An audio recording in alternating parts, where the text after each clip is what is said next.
This is the remarkable story of how a 16th century African man named Yasuke sailed halfway around the world and rose from slavery to Japan's highest honor of samurai.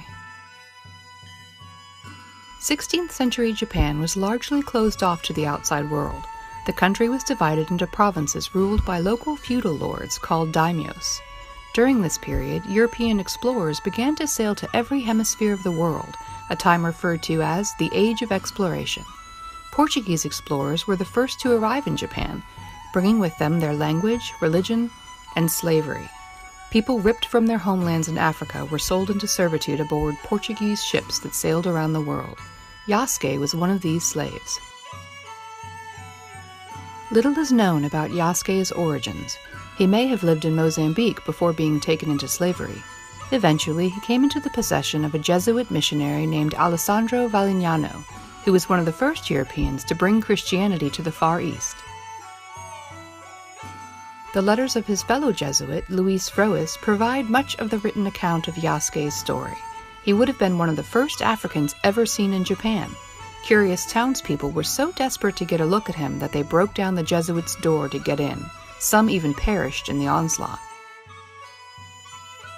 Lord Oda Nobunaga became very interested in European culture and helped the Jesuits build a church in Kyoto.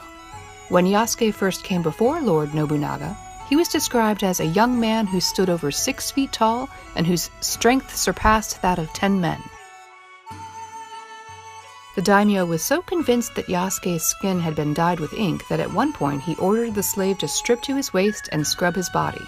The two developed a sort of friendship, and even though Yasuke could only speak a little Japanese, he greatly impressed Lord Nobunaga, who reportedly enjoyed talking with him.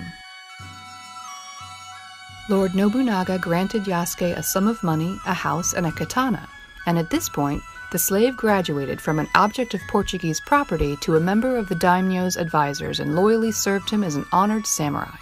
Yasuke the Black Samurai was now part of the Japanese elite. In 1582, one of Lord Nobunaga's associates betrayed him and led an attack on his castle.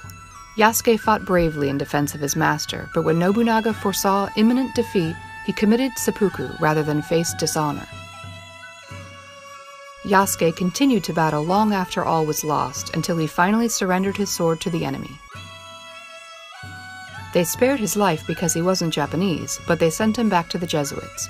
What happened after this is lost to history, but thankfully his story and the mark he made on history continues to be shared centuries later.